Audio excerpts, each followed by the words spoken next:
Good morning students, my self Satwinder Khatkar और आज हम पढ़ेंगे बेसिक्स ऑफ केमिस्ट्री। सबसे पहले जानेंगे कि केमिस्ट्री है क्या और हम केमिस्ट्री क्यों पढ़ते हैं। तो आइए सबसे पहले जानते हैं कि व्हाट इज केमिस्ट्री। केमिस्ट्री है क्या? Chemistry it is a branch of science which deals with investigation of matters and types of chemical reaction।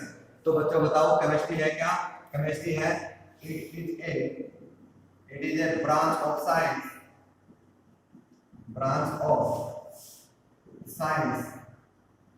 which deals with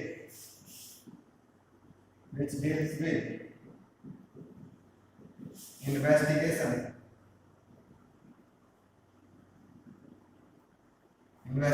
of matter and types of chemical reactions। अब हम देखते हैं कि हमारा आखिर matter होता क्या है। What is matter? Anything else which occupies space and have mass are known as matter. बताओ बच्चों, मैटर क्या है? Anything else which have mass and occupied space is known as matter।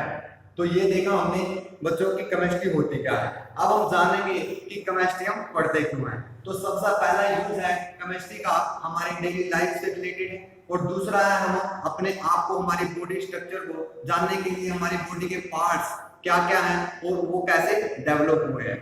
तो सबसे पहले जानेंगे हमारे अपने आप के बारे में कि हमारी बॉडी डेवलप कैसे हुई है। तो देखो,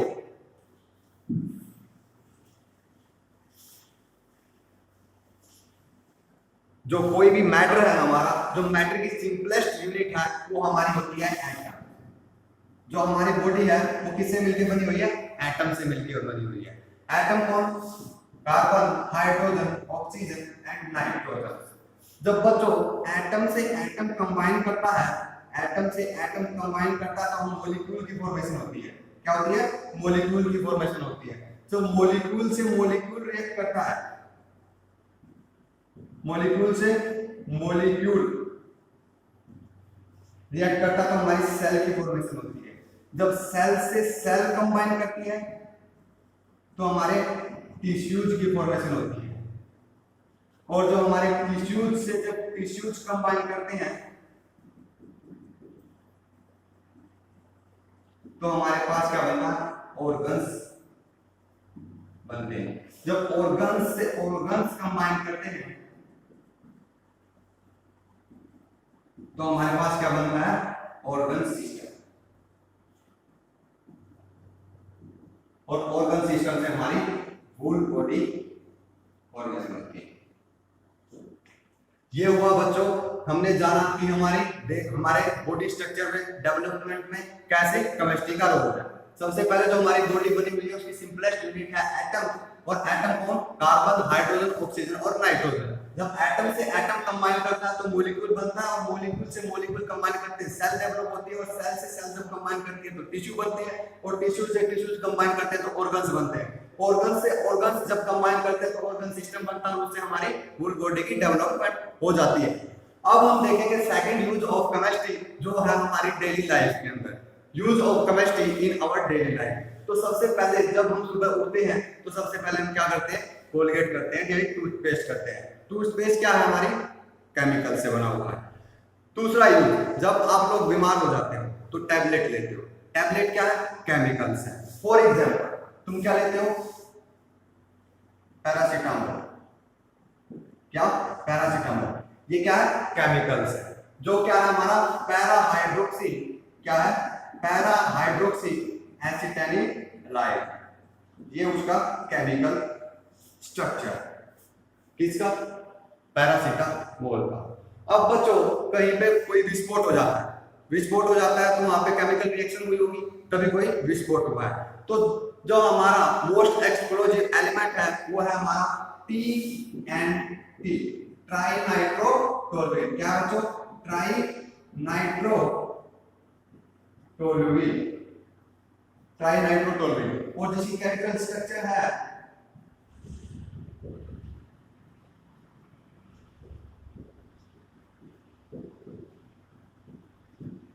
ये वाला, ये केमिकल स्ट्रक्चर ऑफ ट्राइनाइट्रोटोल्यूल। जो क्या है? Explosive compound.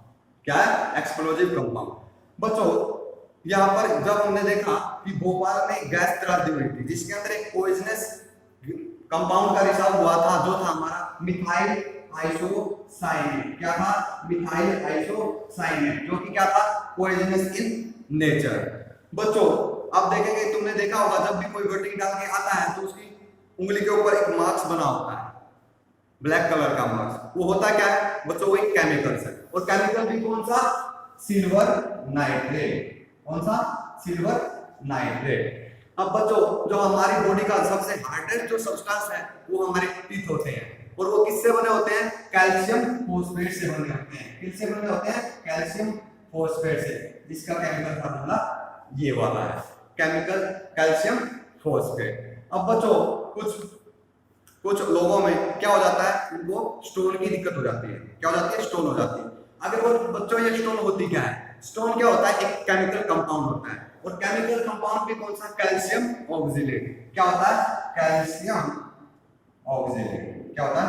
कैल्शियम ऑक्सिलेट, जो कि है इसका केमिकल फार्मूला है।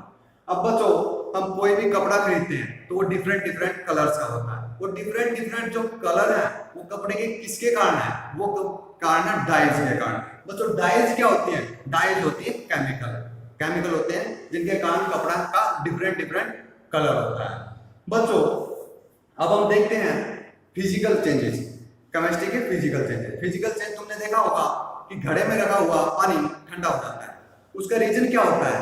इवेपोरेशन, यानी वाष्पीकरण। अब हम देखते हैं जो हमारी जो पेट्रोल होता है, जब हम पेट्रोल को हाथ पर रखते हैं तो हमें ठंडक महसूस होती है। वो ठंडक महसूस क्यों होती है बच्चों? क्योंकि यहाँ पे कौन सा फिनोमेना लगता है? यहाँ पे लगता है इवेपोरेशन, यानी वाष्पीकरण। जो हमारे हाथ के क्या थे? जो मॉलिक्यूल थे वो क्या किया? उन्होंने एनर्जी लेके इवेपोरेट हो गए। जो कंपाउंड था पेट्रोल, जो केमिकल कंपाउंड हमने पेट्रोल हाथ पे डाला था, उसने क्या किया? जो पेट्रोल के मॉलिक्यूल थे वो हमारी हथेली से, हमारे हाथ से एनर्जी लेके इवेपोरेट हो गए, उनकी काइनेटिक एनर्जी बढ़ी और वो एस्केप आउट हो गए, जिसके कारण हमें ठंडक महसूस हुई। जो हीट है हमारी वो high temperature to low temperature flow होती है। जो हीट है हमारी वो high temperature to low temperature flow होती है। तुमने देखा होगा बहुत सारी न्यूज भी आती है कि कुछ लोग कमरे के अंदर एक अंगीठी रखकर सो गए, आंख की जो जलती है अंगीठी, उसको रखकर सो गए और सुबह वो उठे, यानी उठ नहीं पाए, वो मर गए। इसका रीजन क्या होता है? इसके पीछे भी एक केमिकल रिएक्शन होती है कि उन लोगों की मौत क्यों हुई। इसका सबसे बड़ा रीजन है बच्चों कि जो क्या होता है? Carbon monoxide. जो कार्बन मोनोऑक्साइड है वो क्या करती है? जो हमारे शरीर में हीमोग्लोबिन होती है, जो बाइंड करती है ऑक्सीजन को, और जिसके कारण हम जीवित रहते हैं। जो ऑक्सीजन की बाइंडिंग कैपेसिटी होती है हीमोग्लोबिन के साथ वो बहुत कम होती है। किससे? जो बाइंडिंग कैपेसिटी होती है हीमोग्लोबिन की कार्बन मोनोऑक्साइड के साथ। Carbon monoxide 300 times more reactive towards haemoglobin.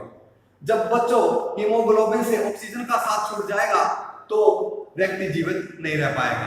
यही रीजन होता है कि जो लोग बंद कमरे के अंदर अंगीठी रखकर सोते हैं तो सुबह उठ नहीं पाते। उसका सबसे बड़ा रीजन है कि जो कार्बन मोनोऑक्साइड होती है वो मोर रिएक्टिव होती है किससे? ऑक्सीजन से, वो भी 300 टाइम्स।